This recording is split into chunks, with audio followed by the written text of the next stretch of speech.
NFR Extra, we're going to take you behind the scenes in a way you've never heard before. Every 2 weeks, you're going to hear personal conversations with the icons and personalities that make up the world's richest and most prestigious rodeo. NFR Extra. All dirt, all rodeo, all year.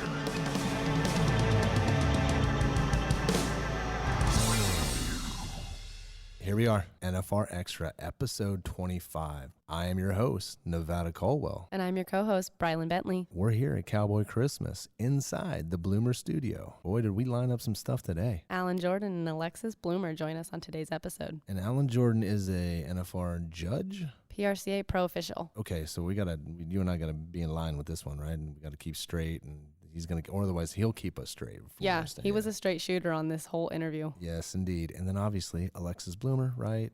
There's a lot of things we can touch on that. Beautiful thing is that here we are sitting in the Bloomer studio interviewing Alexis. So not only that, listen pretty carefully to both these individuals because they're in the rodeo business. By no means Allan did a long time ago, but do they rodeo? But they have a lot of impact on things. Alexis in a different angle, and there's a lot of stories that she's going to share. And then Allan in this whole concept of officiating and replays and where they're at, where they're going with things. I mean, you live this? I mean, you know. I live it every day. I mean, it doesn't get any better, but it does. Well, and I think come to find out from this conversation with Allan, you're going to find out that the officiating of rodeo is constantly evolving and looking at how to make themselves better. And, well, take a listen. Check it out.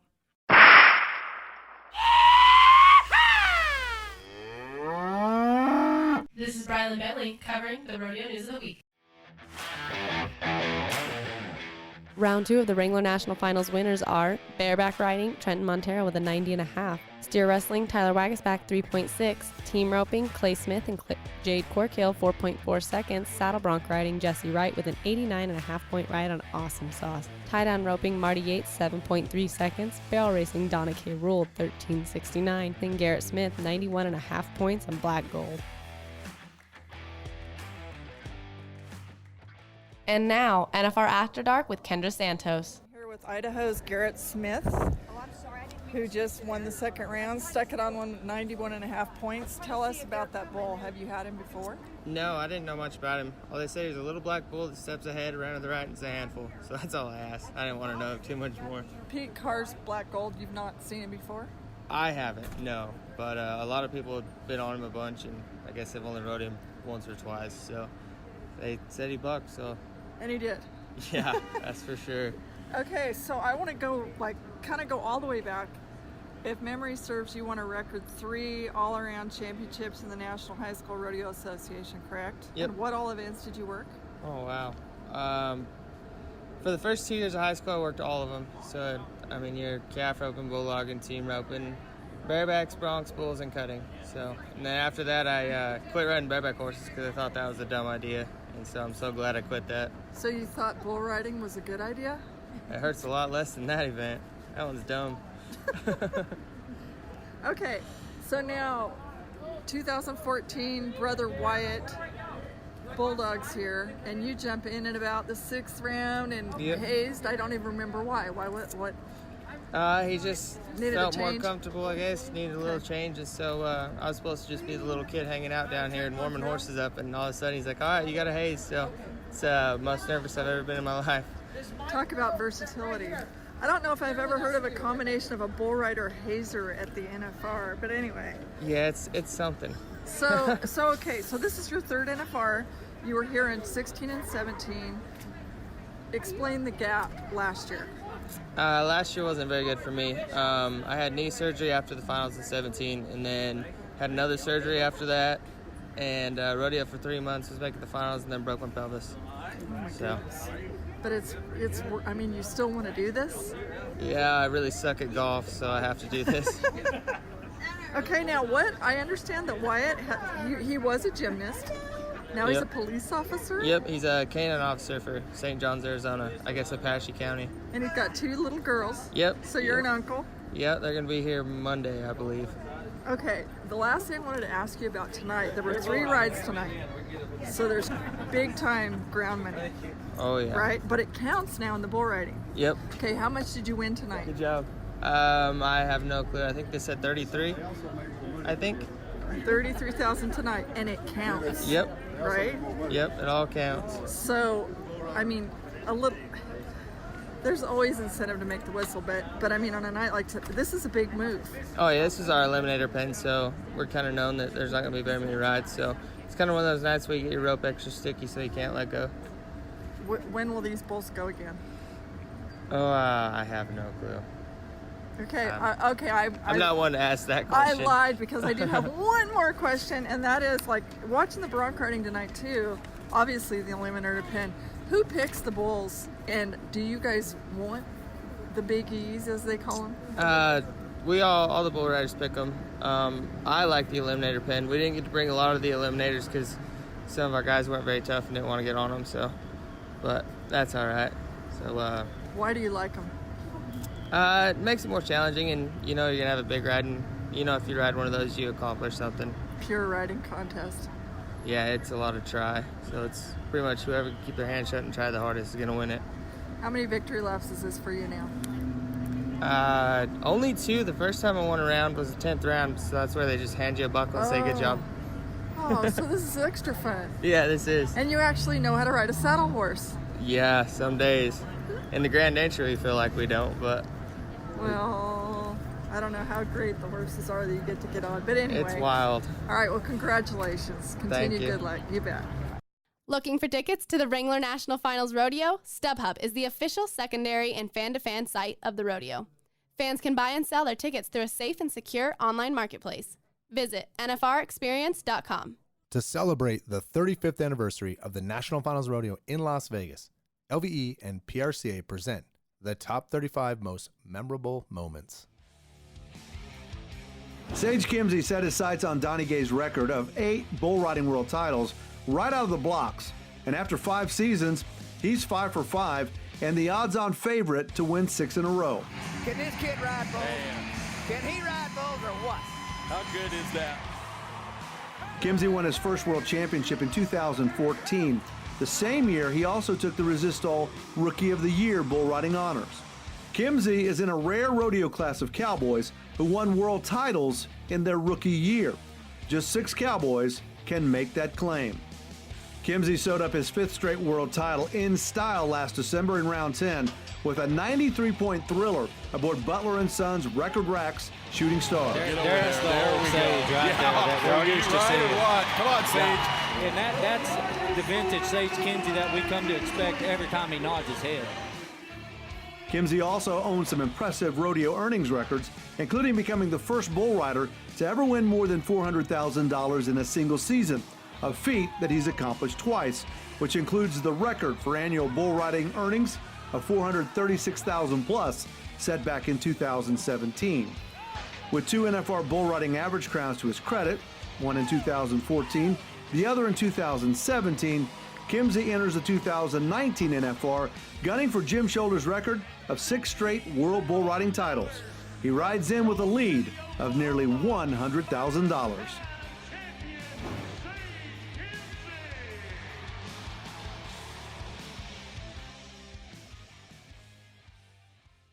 Wherever you listen to the NFR Extra podcast, whether it be on iTunes, Spotify, iHeart, Google Play, or even YouTube, hit that subscribe button so you don't miss an episode. And let us know what you think of this episode or any episode by leaving a comment. As a contestant, he was a bulldogger and a bull rider, which is an unusual combination. He has long NFR ties. He worked for stock contractor Bob Cook as a young man and served as an NFR flankman behind the bucking chutes back when NFR was in Oklahoma City.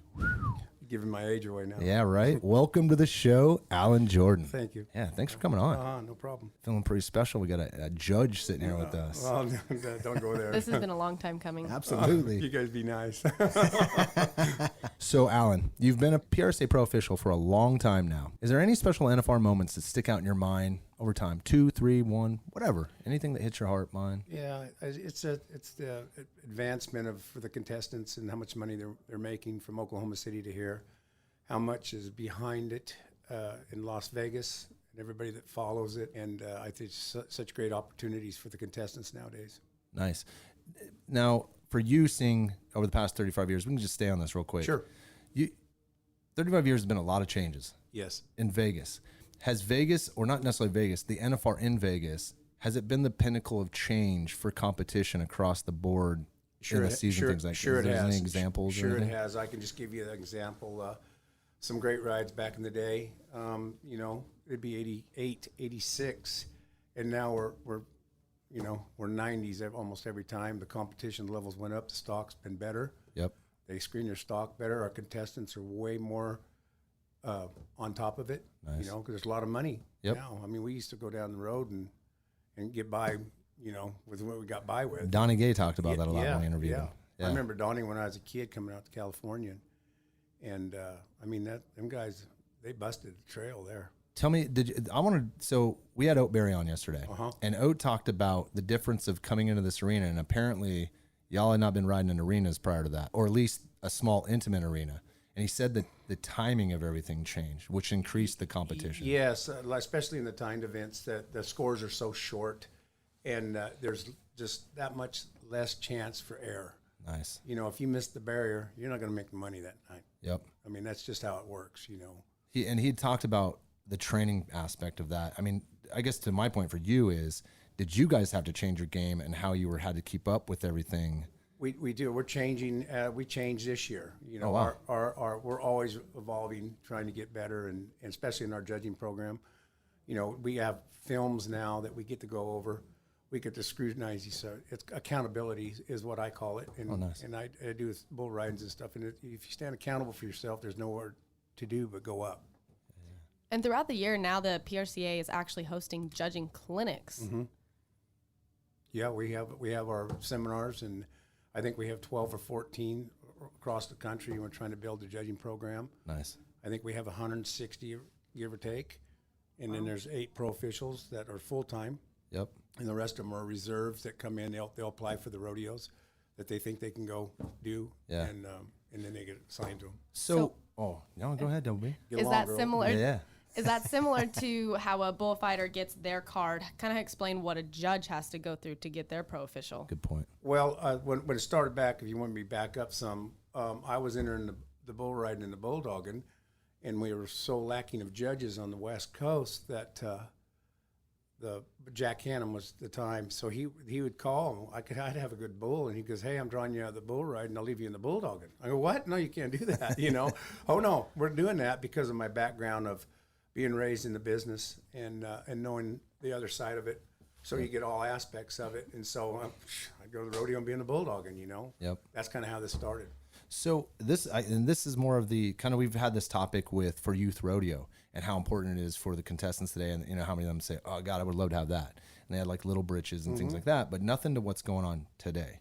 I can tell you the positive of that, and it is we deal with the high school and the college, and they're not groomed to this level. Yep. So they get re-groomed by us, and they don't like it. You know, they say, "Wait a minute, it's been working so long.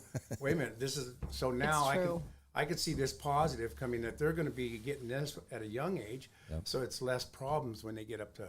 Nice. Absolutely. We really like to use the national finals for any youth group Yes. to show that there are rules and we do have to follow them yes. with ground rules and things of anything of that Like nature. it or not, yeah, they're there. We got to follow them as they do. So making sure the best man wins is vitally important to the business. Why is that so important? What is the essence of that? Well, I will tell you personally, it's an ego thing for me. You know, because when I was rodeoing, not all the time that happened, and that it was most of the time our contestants were crippled or something, and they put them in as judges, and they were maybe just a little bit behind. They didn't get the placings right, and these guys are on the road so much money's invested, and I mean in and out of the arena that I don't see it any other way. That's the number one thing for me is you got to get it right.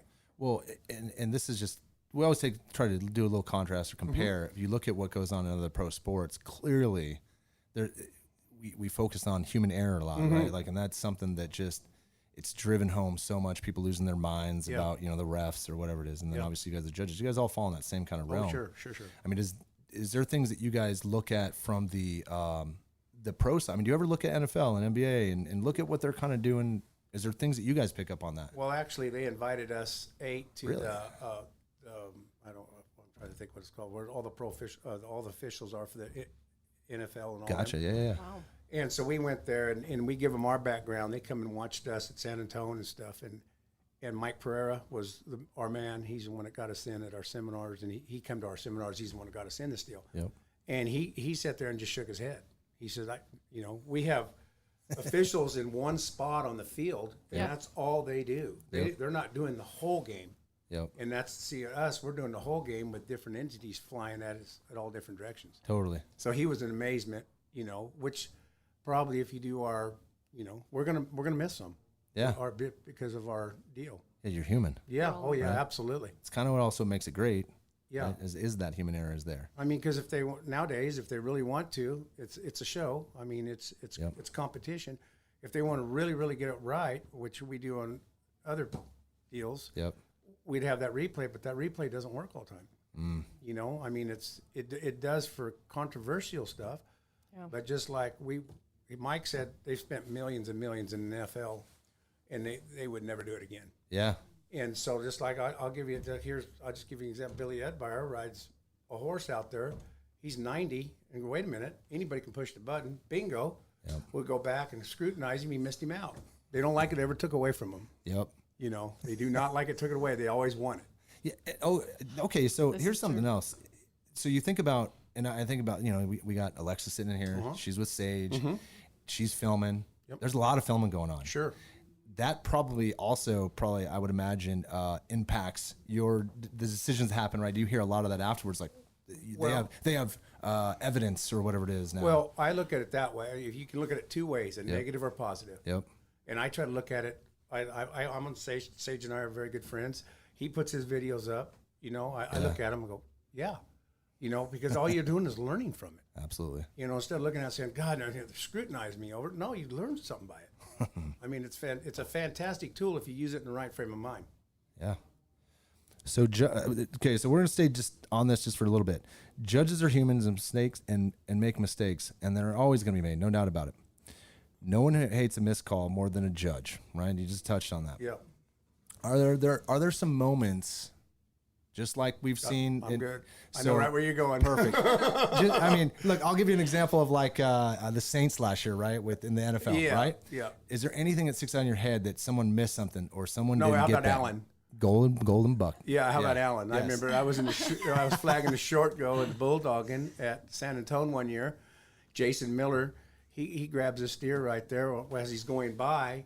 Well, when the horse goes by, I'm not in the wrong position. I'm in the wrong position. I haven't rode in the right position.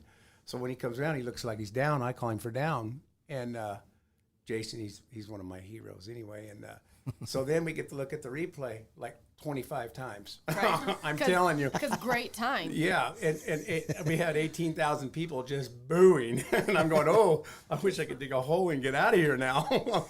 But it was a terrible call. Yep. Just terrible call. And you can never fix it in the Bulldogging. You can never fix a bad call in the Bulldogging. Yeah, it ain't coming back. No, you got one jump. Everything else you can fix. Man. Like on the plus fives and and the barriers and all that stuff, you can fix that. Gotcha. But at Bulldogging, you can never make it right. You bring them back, and they got the advantage on the other Bulldoggers. So yeah. So all right, you've been coming here for a while. A long time. Let's go back to, because this is kind of fun when we get the veterans on here, and they've been coming for 35 years. Where did you stay? Your first NFL here in Vegas. Where did you stay? Samstown. Apparently that's going to be our answer for everyone. Samstown, I'm telling you, and that was the place. Wow. Willie and Jose's? Did you ever go to, is that upstairs? Yeah, it's the Mexican restaurant. Oh no, this was upstairs where we used to go. Yeah. I don't know. I think it was. Yes. Yeah. Man, wow. So, and then for the 80s, was it Samstown? I mean, where are you staying at now? I'm staying at the Hard Rock. Nice. How do you like that? It's all right. Yeah. It's okay. So over the years, there's other things that have happened here. We've taken upon ourselves to grow the rodeo via special events and things like that. How do you like it's been being kind of like a big hodgepodge network for everybody? Has that worked out well for you guys?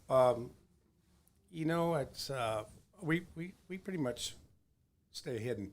I'm going to be, you don't get out and mingle too much, you know, and we got our own little routines, and so it really doesn't affect us. Like I got good friends over here doing the junior stuff, and we talk on the phone and stuff, but it gives a lot of opportunities for everybody else. Nice. In just the whole ball of it.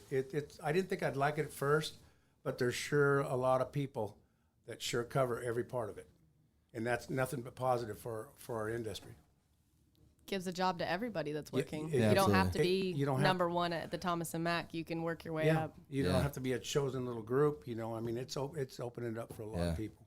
So, what made you get into the official side? Like what? Like, Well, I kind of tapped on it a little bit there, but my mom and dad rodeoed, and when I was real little, and so Bob Cook's rodeo company started.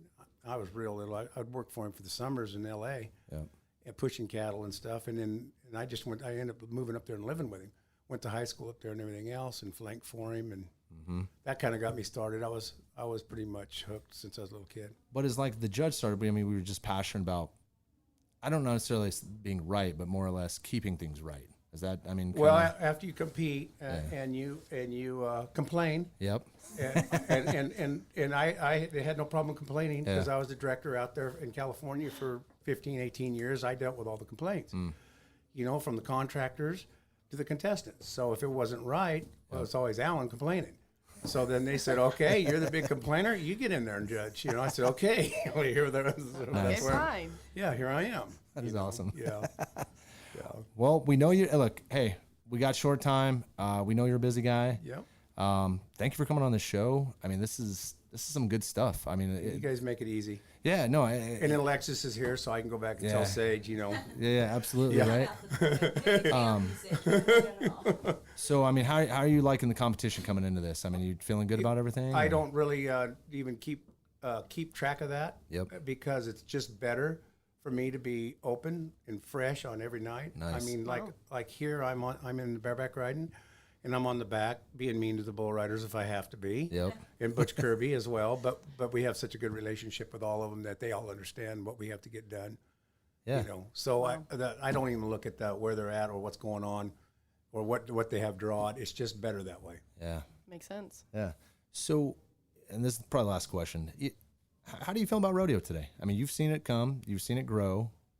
How are you feeling about where rodeo is right now? Seriously. Oh, well, yeah. I tell you, I come from the West Coast. Yep. And we have a lot of heat on humane issues. Yes. And I'm very forward on the humane issues. I'm very strong to cover them because there's a lot of people that don't see it. Yep. And so I'm kind of on that line. You know, if anything red flag flies up, I'm the one. Gotcha. I go tell them, hey, you know, because I'm telling you, it might work in Oklahoma or whatever. Yep. But I'm just telling you, there's a group out there, or numerous groups, that just as soon, it doesn't matter if we do things right or wrong, they're there to try to, you know. We see that on social a lot. Sure you do. You know what I mean? We'll get private messages, and I do my due diligence, pass it to people. Yes. That's way above my pay grade. I don't even know that, but yeah, it's I will tough. tell you, we are the strongest for the animals. I don't care anything you do. I mean, I'm telling you, we're for the animals. I mean, I've been here since last Friday, checking them in. They're healthy. They look good. If they have a blemish, we deal with it. Yep. Bring the vets in. You know, I mean, we're on top of it. Go ahead, Opie. I know you're going to say something. No? We're good. I mean, it's true though. I mean, I've been behind there. Yeah. There's actually a full crew. Yes. That is just our animal crew that goes out daily, just walking through, making sure nothing has a cough, nothing has anything you could think of. I know this is a very kind of sensitive area for all of us, but the thing that always kind of missed me is that it just seems like there's not enough, and it's not anyone to blame, but just not enough education to create confidence with people. I was going to tell you, I had a good conversation with Jerome Sneeberger today. Yep. And I told him, all we got to do is teach. Yep. And it not an overnight deal, but explain. I mean, I remember when I was a kid and the humane issues rose at Salinas, California. Yeah. And so instead of pushing them back, they invited them in. They were behind the chutes with us and everything else. When we got done, they were going, oh, this is not even what we thought. You weren't even worried about the human being. No. Exactly. I mean, it was a great teaching. I was a kid. Yep. You know, and right there, I said, oh, right there's the deal. Yeah. You know, I mean, some people don't want to learn. That's fine. True. You know, I mean, I understand that. But if they have really concerns, they want to be able to get in there and look and say, hey, that ain't all what it's cracked up to be, what they're saying. Yeah. Yeah. Education is everything. You hit on a good point. That's funny because, Jerome and I just talked about it this morning. Well, it's just a kind of a theory we have. It's just education creates confidence, right? And sure. if we create confidence in what we're doing here, we get more fans. They start caring more. I mean, you meet Sage Kimzey, right? Yeah. why are you not going to care about that guy? Yeah, I mean, and exactly. when he's doing what he's doing, and then you're I educating. think he's mean to else. Trey, but it's okay. Nice. No. Yeah. I tell him that all the time. Oh man. Well, you know what, Allan, this is great. Thank you. Thank And you this is guys. Great Allan. information. Yeah, you bet. Yeah, part of our process, like I shared with you, is us learning and you coming on, sharing stuff. You know, we've had guys like Brocker come on here. Yeah. My goodness, that was like Rodeo 101 with him. And Randy Brocker? Yes. Oh, Oh, yeah. my goodness. Talking about the ARC Foundation. Yeah. You know, Oh, it's man. crazy how much you learn about our groups that are existing. Yes. And part of this podcast's reason of existence Yes. is just to share the stories of He does a behind the great job scenes. at Pendleton. I work with him Yeah. every year there, and I mean, I'm telling you, that whole crew up there is on the ball. Yeah. Yes. He's legit. Yes, he is. I mean, he comes from the bottom up as well. Yeah. You know. Well, you seem like a pretty solid guy, man. I mean, we're just meeting you for the first time, and this is good stuff. So, I mean, I thank you, and I know our fans are going to love hearing this. I hope so. The next generation of rodeo stars will compete in Las Vegas at the Junior World Finals presented by Yeti. December 5th through 14th at Cowboy Christmas inside the Las Vegas Convention Center. More than 850 youth contestants will compete for titles in 9 events. Bull riding, team roping, tie-down roping, steer wrestling, barrel racing, breakaway, pole bending, mini saddle bronc riding, and mini bareback riding. Competitions start at 9 a.m. daily inside the Wrangler Rodeo Arena. Visit NFRExperience.com for details. All right, Double B, bringing a nice special guest here. I'm pretty excited for this. This- We don't get a lot of females in this room. This so is true. I'm good with this. We got plenty in this room right now. Yes. So, and we're sitting in, the Bloomer studio for NFR Extra. So this all makes sense, right? And you're outnumbered, so. This is true. Award-winning journalist, producer, author, and entrepreneur, host of Spotlight Girl Talk podcast. Welcome to the show, Alexis Bloomer. Thanks. That was so dark and mysterious. You had like that night, like jazzy vibe going. I like it. I had to bring it down and bring it up. I like it a lot. What's it like being a bloomer? What is it like being a bloomer? Oh, goodness. So it's funny because when I was a little girl, I wanted to get away from the bloomer stigma. So I didn't want to make it on my own. I want to make it on my own so bad. And I don't want people to think just because I'm the bloomer girl, I accomplished my goals. Yep. And so I went to college away and I did all this stuff. And then I was in New York living actually. And I realized, you know what? Like my dad actually came from picking sunflowers in a field. He worked odd jobs everywhere, and he sold everything we had. We lived in a trailer house, and he sold it all to create Bloomer Trailers. And Really? Yeah, and that was almost 21 years ago. And so I look at what my dad's accomplished, and I look at how he was crazy and called my mom at 30 years old and was like, hey, Kim, sorry about that, my voice is going on, it's Vegas. All good. But he called my mom, he's like, we're going to start our own company. And my mom's response was, oh, shit. The rest is history. My dad has worked extremely hard. He's extremely passionate about this industry. And as someone that's equally as passionate about this industry and that loves someone involved in this industry, Yep. I'm happy to see my parents put themselves out there and help not only youth people, but be involved in the rodeo itself and help grow it. And so for me now, it's almost an honor to be a bloomer. So for a long time, I was worried about it, but now I'm proud to be trailer trash. Well, hey, and look, I've watched your parents. I mean, 5 years being around LVE, seeing just the kind of just very small perspectives I see. Your dad's a hardworking dude. They're both. You don't want to ever be the person that's not working around my parents because they will run circles around you. Yeah. And so I think that's where my brother and I got our work ethic is because when we were little, you never had days off. So my dad was going to shows or doing this. And so my brother and I would be the ones helping set up shows. My mom and I would be decorating.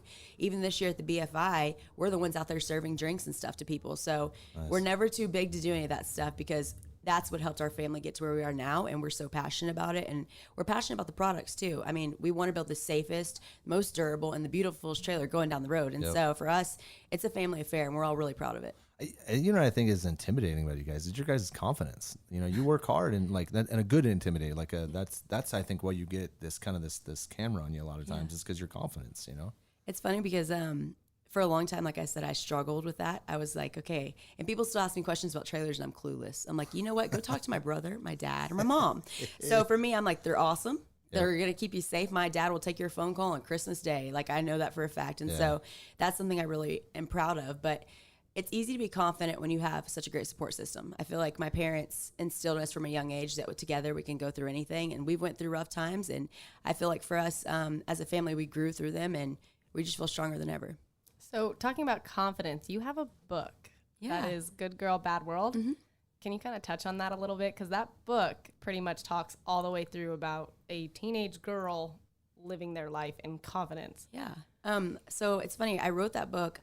I would write chapters like diary entries. It sounds ridiculous, but I made a millennial video that went viral, and I did not anticipate that by any means. And I realized how cruel girls could be at that time, and I realized how hateful. And I was like, we are lacking ladies in the society, women that are truly, still eloquent and still can speak and still stand up straight and will be able to go into conversation. Instead, they go on social media and use profanity and cut you down. And so I really wanted to write a book to my younger self. And so each chapter is titled Dear Young Girl, Dear Beautiful Girl, and it talks about all the things that we struggle with as women. And I feel like I wrote the book because I wanted them to know that I went through them all together. So it was truly letters to myself. And I want any girl, everybody knows me. I write back every single girl on Facebook. I help girls through breakups. I help. Sage is like, Alex, really? And I'm like, you know what? Like, no one was there for me during a lot of that. My mom was there for me and Sage was there for me, but that was the darkest point in my life. And so if my book helps one girl, or if she feels like she can turn to me and it helps her get out of a bad situation, I have a lot of girls write me from abused relationships. And so I've helped a lot of those girls doing that, whether it's sending them shelters they can call, trying to find help and outlets for them. And so for me, I wanted to use my platform for good. And I feel like that really set me up for that. So it was a blessing in disguise at the time. I was scared to death. I'm not going to lie, but it ended up working out for the best. It's a great book. Yeah. Thank you. I appreciate that. So kindness is key. What's that all about? When I was a little girl, I was bullied really bad for my weight and the way I looked. And so I didn't know it at the time. I was very confident as a little girl. Good. I was very, I guess because I came from such a loving home, like it's only us four. And so growing up, I didn't know anything was wrong with me. And not that there is anything wrong with being overweight or looking different, but as I grew up, people were just mean. And then it got into high school and like, I lost a lot of weight and I was a cheerleader, but people were still mean. So I'm like, okay, I can go from being overweight and then I could be going from the head cheerleader, like homecoming queen, and people are still cruel. So it doesn't matter what you look like. It doesn't matter where you come from. I feel like people are just cruel in this world and it's hard being a kid. And so for me, Dr. Seuss was my favorite books growing up, and I still can recite a lot of his books, so The Places You'll Go and things like that. People gave that to me for graduation gifts. And so my freshman year of college, I loved the way that Dr. Seuss rhymed. I thought that was the greatest way to resonate with people because you catch on and you remember those phrases. So I was a freshman in college. I sat on my bed and I wrote Kindness is Key, and it's a rhyming children's book that tackles bullying, the differences of what people look like, whether it's their ethnicity, their race, or not their, anything like that. It just tackles all those issues that parents are kind of scared to talk about because bullying is such an epidemic, but this book kind of gives them the platform. And hey, listen, if you can sit down and read this, it'll open up conversations with your children instead of just ignoring it. Because right now schools aren't doing much about it. You have children. Oh, yeah. It's cruel. Like, it's tough. And I mean, you're young, so you probably dealt with it too. So there's no one out there talking about bullying right now. Yeah, we see a kid committing suicide, but I don't want to see a 14-year-old committing suicide. I don't want them thinking that's their only option, because it does get better, but no one's there to tell them that. Yeah, it's definitely a weird time for teenagers, and that's cool that you're focused on. And yes, I definitely have a daughter, and I'll just go on the book side of things, just to how important that is. I'm assuming Randy read you. I'm assuming your parents read you when you were a little girl, right? It's funny actually. Like, I can't think of a time when parents read to me. Really? I've always been an avid reader. Like, I am. When you were like 2. Yeah, maybe. Well, that's I where remember it like starts. that. I'm old now. Yeah, so. but I mean, to your book, I said, I guess the point is that kind of information, when it comes from the parent reading to the kid, it resonates so well, it does. and that it hits the heart, and it's a lot of, it's bonding time. There's a lot of studies with parents reading to their kids, and you putting materials out there to promote that is huge to the overall industry. So I mean, hats off. Well, to you have, like, I met your son. He is so sweet, and he was such a hard worker when he was at the Vegas shoot. And I was so impressed that a kid his age was there doing all that work, was behind the scenes doing the grunt work, didn't want any attention, but was willing to step up and help. And I mean, we have so many kids like that in the world, but we're bashing them and bringing them down instead of raising them up and saying, listen, you're a leader. And you could do great things. So I just hope that my books kind of do that for children. I agree. I totally agree. So you are this is something that I've paid attention about you. This is the on side of the other things, all the good things here, but I think this is something that's just kind of like the way you're hardwired. You're very passionate about journalism. When did this start? When did you start looking at it and saying, no, that's where I want to like kind of start putting my stamp on things? I want to write a book. Yeah. You have 2 now. Yeah. 3. Yeah. It's crazy to think about. People always made fun of me for talking too much. So I was the girl, I'd ask 100 questions and I was obnoxious about it, to the point, like, it was probably annoying. So, growing up, I think I was like 12 or 13. My parents got me a karaoke machine for Christmas, and I had it set up in their bedroom downstairs, and I would go in there and I would pretend like I was interviewing. And for me, the girls on the news stations were the prettiest girls in the world. So I was like, I want to be that one day. So as I evolved and got older, I didn't want to be that because I wasn't really into the negativity side of it as much. Right. I don't like reporting on crime and things like that. But I always knew from a young age that like that's what my calling was. I love telling people stories, and it's not about me. I love showing people in a positive light. Like I feel like there's so many people with such great stories. Everyone has one. It doesn't matter if you're a hobo on the side of the street or if you're Bill Gates. Like everyone has something that someone doesn't know about them. And so I really wanted to start from a young age. I got the internship with Dan Rather at college. I was a junior and I went against hundreds of kids, and it was a big stepping stone. That was the reason I went to Sam Houston, and they were like, you're a junior. You probably won't get it. Seniors get it. And so I went in there and I lived up in New York and studied under him. And that was the greatest thing that ever happened to me because Dan Rather was a pillar in journalism. And so I was going back and I was editing old things of his, old footage, whether he's on the border, helping people like that are coming over and trying to do different things. He's in Afghanistan, in the ground, interviewing the Taliban. He's doing all these things. And I was like, that man is providing a different outlet. He's done so much. And he also taught me from his mistakes too. He talked about them openly. And so for me, I knew that I wanted to protect journalism integrity. And right now in society, we're not seeing that very often. It's everybody's opinion. And so for me, I'm like, our job is still to tell the truth. We're telling the facts. Like, it's not like we're supposed to step in and, I mean, y'all have a podcast, so you kind of know what this is like in the media world. Absolutely. You just kind of got to, I feel like we need more people that are willing to tell the news and less people that are willing to tell their opinions. So totally that's agree. why I'm very vocal about that. So let's switch gears here, and we're gonna bring Sage into the conversation, right? So, two questions here, but this is number one. Watching you guys through the social side of things, you're clearly creating a nice little young power couple of like what's coming. Well, Thank you. I appreciate that. If you look across the board for all the young rodeo athletes, right, and the PRCA, you guys stick out pretty good. And it's not because, just because you're a couple. It's because of what you guys are doing together, kind of the voice you have in this rodeo business. What's it like being with Sage and being because I've watched him grow up this process. Yeah, and you've known him a long time. Yeah. So how's this? How has it been from starting into where you're? I know you don't need to go back to when you guys were super young and met and all those things. But you guys are still young, but how's it been like this process? It's funny. People ask me about Sage a lot because he's a very elusive person. Like you see a little bit of him, but he's not one to just speak freely about things. Like he is. Like me, I love everyone. He says I am like the social butterfly, and he's the one that's just like, trying to ring me in all the time. Like, come on, butterfly, this way. So, but no, Sage is funny because we never fight. Like he is my best friend in the entire world. And so people, I think they'd be surprised to know that like when we're at home, like we're that cheesy couple. We dance every night. Like, and it's not even just like country slow dance. Like we'll be down to hip hop in the kitchen. Like that's just who we are. And I feel like we've learned to keep fun at the center of it. And I was telling him the other day, I read this thing that was really interesting about relationships, and you're married. I don't know if you have a boyfriend or you're married, but it said like the reason that marriages and relationships fail is that because we have unmet expectations. And so when we came into this, Sage and I had no expectations. We just liked each other for who we were. We never tried to change each other. And I think that's why it's been so successful. It's been 4.5 years we've been dating now. So to see us like where we started, I was scared to death to come to the NFR with him that year. And we'd only been dating 2 months. And everybody's like, if he fails, this is all on you. And I'm like, oh man. So people gave me so much crap. Donnie Gay was like, Alexis, come on. And I'm like, I know. And then he met me. He's like, okay, you're fine. But I think Sage, both of us attribute our success to each other a lot because Sage inspires me with him and his goal, how goal-driven he is. Oh, yeah. And he is the most focused, passionate person I've ever met my entire life. Like, he will not waver from his goal.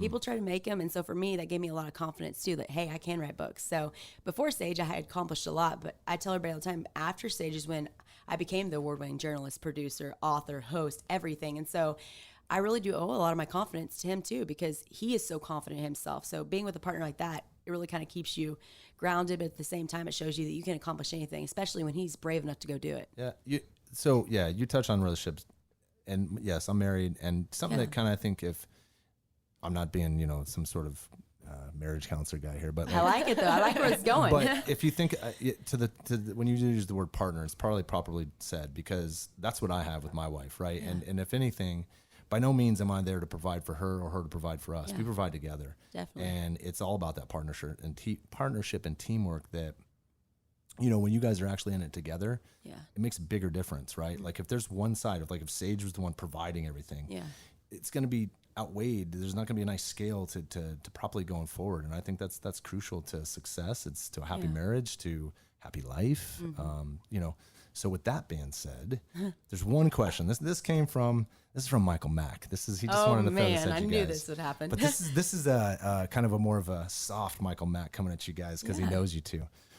What is your and Sage's dream vacation? Oh, okay. We just bought a new house, and this sounds so cheesy, but we're gone so much. So I'm gone interviewing a lot, and then he's gone. So we never really get to mesh up. We try to meet at least once a month when he's on the road. So now being home has been like the best vacation. I know it sounds terrible. We love our new house. It's actually on one of the oldest Indian campgrounds in the state of Texas. And so we have bluffs, and we go out in the ranger at night, and we drive around. We have our pups, and it's actually dream living. Like, I feel like it's almost unfair how happy we are right now in that place. But we really want to go to Europe bad. Sage wants to go over there and play in Scotland and stuff. He's a big golfer. And so he wants to go over there, and I would love to go backpacking through Greece because I think that would be so fun. But every year, once a year after the Vegas and Christmas, my birthday's Christmas Eve, so we try to take a vacation, and we're very big history nerds. Like, we are nerds, guys. So last year we went to DC, we went to New York before, we went to Dominican Republic, and we like to go and learn about these cultures and also learn about the places that we're going. So like DC, we spent a whole day at George Washington's house. Like, we're big nerds. No one knows that about Sage, but he's extremely intelligent, like high IQ. He's very smart. And so when we go places, he tells me all these things, and I'm a history minor, and so I tell him all these things too. So I think this year we're going to Hawaii though, so we're pretty excited about that. We need a beach vacation away from rodeo, away from dirt. So yeah. Nice. Yeah. Okay. So the next time we're on stage, I'm going to test them some history because Michael Mack is the same way. You bring up something. Hey, Michael, what happened in 1867? In the Midwest, and it's like, oh, well, there's a few things, and does he have random facts? Because Sage is like 100% the weirdest nerd facts. Did you know that killer whales actually weigh an average? I'm like, what? I don't care. Do you know lizards have like the most taste buds on their tongues? Yeah. Oh, and then he tells me that Starbucks hits every one of your senses. Like, goes in and tells. I'm like, Sage. And every night we go to bed to like Nat Geo. So like we watch any type of documentary there is on any type of National Geo. I'm like, okay, Sage, it's too much for me. But yeah. Man. Okay. All right, but before we go, go ahead. Yeah. I gotta ask. Let's hit NFR fashion. Yeah. Oh my goodness. Oh yeah. You have no shame, and you go out there. Well, and I know in past people actually kind of came at you about it. And oh yeah. Yeah. Seriously, I watch you on social media, and it's kind of crazy. Hit on a little bit of how you feel about the fashion here. People always ask me that, and I feel like Vegas is the one place you can be whatever you want to be, and it's fun. Absolutely. Like, a lot of girls that maybe aren't confident wearing glitter and stuff can wear glitter here, and people aren't going to judge them. For me, I never judge because I'm like, you know what? You're here. You're supporting rodeo. I don't care if you come in a freaking feed sack. You're good. Like, as long as you're there and you're supporting the rodeo, I don't care. I have some really wild outfits this year, and Sage was like, Alex, and I'm like, you know those memes on Facebook? That's going to be me on Pink Night, and I'm okay with it. He's like, I watch out. He's like, okay, Dolly. I'm like, I take that as the biggest compliment. Like, yes. Yeah, no, but it's funny because I feel like NFR fashion, like, it's become such a thing. I don't know about y'all, within the past 5 years with Fashion Posse and Bleacher Babe and all these girls coming out doing it, like you said, it gives everybody a place to fit in and belong, because before that we were never really talked about, but now we kind of create a revolution. If you look at the runways, Calvin Klein, all these people are using Western influence on their runways. Oh yeah. So we kind of are trendsetters in a way, and I like to see that, and I like to see anybody that's free to be creative, and I feel like this is the place to do it. And Vegas has been not only great to rodeo, but also great to fans. Well, Absolutely. And people listening to the show, look, you just said feed sack. I wouldn't be surprised if someone, oh man, I got an idea with that. Sack? Yeah, you never know. Yeah. I'm with you. That's how this world works, right? Hey, I'm with you. I have some wild outfits. Every one of my outfits is black this year. And Sage is like, you going to a funeral? And I'm like, no, baby, we're back in black after last year. Like, no. So I totally get it. But it is cool to see it. I mean, I know you're so into the fashion, Nevada. Like, I love it. I see your outfits every night. Stunning. I stay up all night planning this out. And it's, he follows a his vest and a schedule and shirt. everything. Yeah, right. I love it. Yeah. What are you wearing Pink Night? You know what's funny? I actually have a very pink. I love Pink Night. I actually have my aunt was a double breast cancer survivor. She's still alive. That's amazing. Yeah, for the past 20 years. So we'll just talk about breast cancer real quick. You know, it's something that I think for me being a part of the rodeo, and we talk about fashion. Yeah. One of the things that I think has become very powerful is Pink Night. Definitely. Tough enough. It's my favorite night. Yeah. But I mean, so and more to this, when you think about when the other sports do it. They got their pink bows, or there's something in there, and it's got some sort of something to it, right? Yeah. The rodeo, it has a lot more impact. Definitely. Absolutely. You look all the way around, and you start to understand, and this is the reason why. Yeah. There's athletes that are females in the rodeo. Mm-hmm. So when you watch NFL, there may be somebody impacted like myself with my aunt, but no, there may be a contestant in this process. So there's a lot more levity to it. And I think that, you know, it just shows the power of when we do those things, how important that is. Yeah, no, it's, I love Pink Night, actually. I do too. I lost my grandmother to breast cancer, and that's actually why I rushed my sororities, because our philanthropy was the Susan G. Komen, and we were really active in it. And I went to football games, passed out ribbons. But I told them, you know what? Nothing compares to rodeo, like what we do in Step Up, because you can go to a small rodeo in the middle of nowhere. Pendleton Roundup has a whole day and brings survivors on the field. Wow. So for me, I'm like, this isn't just a 1 month thing. This isn't just something. We do it all year, and we're passionate about it. Yeah.